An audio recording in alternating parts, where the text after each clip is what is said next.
নমস্কার বন্ধুরা, মুনমুনের পাঁচফোড়নে সকলকেই স্বাগত। আজ আমার পাঁচফোড়নে বানানো হবে ভীষণই সুস্বাদু আর ভীষণই কম সময়ে কম উপকরণ দিয়ে আমরা বানিয়ে ফেলবো প্রন পালক। পালং শাক দিয়ে আমরা অনেক প্রিপারেশনই করে থাকি। কখনো কি চিংড়ি মাছ পালং শাক দিয়ে বানিয়েছেন? অবশ্যই একবার আমার মতো বানিয়ে খাবেন আর জানাতে ভুলবেন না কেমন লাগলো আজকের রেসিপি। আমি এর জন্য খানিকটা ধনেপাতা, পালং শাক, নারকেল, কাঁচা লঙ্কা আর নিয়েছি সাদা সর্ষে।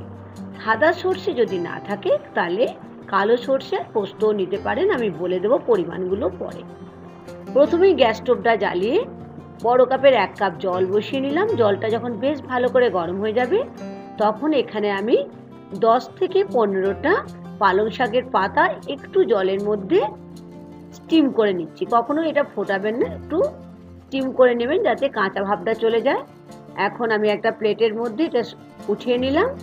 পালং শাকটা একদম ঠান্ডা করার পরে মিক্সির জার নিয়ে পালং শাক আর 1 মুঠো ধনেপাতা দিয়ে নিলাম। তার সাথে নিচ্ছি আমি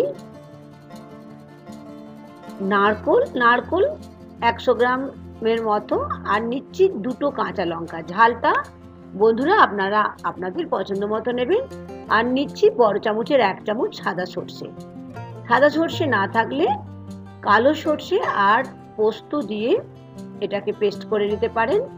দেখুন ঠিক এইরকম আমি পেস্টটা বানিয়ে নিলাম। আমি দেখিয়ে দিচ্ছি কতটা মিহি করে বাটতে হবে। ঠিক এরকম মিহি করে বেটে নিলাম। আর কালো সর্ষে কিন্তু 1 চামচ আর সাদা পোস্ত নেবেন 1 চামচের মতো যদি সাদা সর্ষে না থাকে। এখানে আমি নুন হলুদ মাখিয়ে নিয়েছি 400 গ্রামের মতো চিংড়ি মাছ, যেটা আগে থেকে পরিষ্কার করে ধুয়ে রেখেছিলাম। চিংড়ি মাছ তো খুবই নরম মাছ, আপনারা সকলেই জানেন। আর এটার জন্য বেশি ভাজবার একদমই দরকার নেই। লো টু মিডিয়াম ফ্লেমে হালকা করে মাছটাকে আমি সাঁতলে নিলাম। এখন মাছটাকে হালকা ভেজে এটা তুলে নিলাম আর খানিকটা আরো সরষের তেল দিয়ে নিলাম। তেলটা বেশ ভালো করে গরম হয়ে যাওয়ার পরে নিয়ে নিচ্ছি কালো জিরে 1/2 চামচ, তার সাথে নিলাম একটা কাঁচা লঙ্কা। কাঁচা লঙ্কাটা অবশ্যই ফাটিয়ে নেবেন, তা নাহলে লাগতে পারে গায়ের মধ্যে। আর নিলাম একটা ছোট্ট সাইজের পেঁয়াজ, একদম ছোট ছোট করে কুচিয়ে।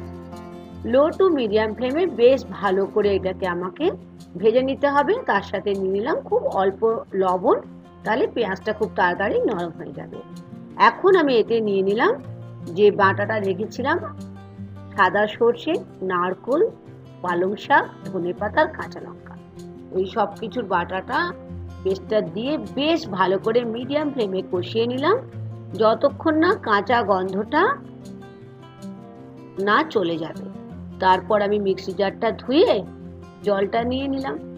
এখন মিডিয়াম ফ্লেমে বেশ ভালো করে মিনিট 4 আমি ধনেপাতার যে পেস্টটা বানিয়েছিলাম পালং শাক দিয়ে সেটাকে বেশ ভালো করে ফুটিয়ে নিলাম। আর নিয়ে নিলাম কি এখন, একদমই ঠিক, চিংড়ি মাছ, যেটা আমাদের সকলের ভীষণ ভীষণ প্রিয়, তাই তো? ভাজা চিংড়িটা দিয়ে দিলাম গ্রেভির মধ্যে। দারুণ সুন্দর একটা গন্ধ উঠছে। তৈরি হয়ে গেল আজ আমাদের খুব সহজে সুস্বাদু একটা রেসিপি, পালং চিংড়ি বা প্রন পালক। অবশ্যই বানিয়ে খাবেন। আর গরম ভাতে যদি থাকে এই পালং শাক দিয়ে চিংড়ি মাছের প্রিপারেশন, তাহলে তো 1 থালা ভাত নিমেষের মধ্যেই খাওয়া হয়ে যাবে।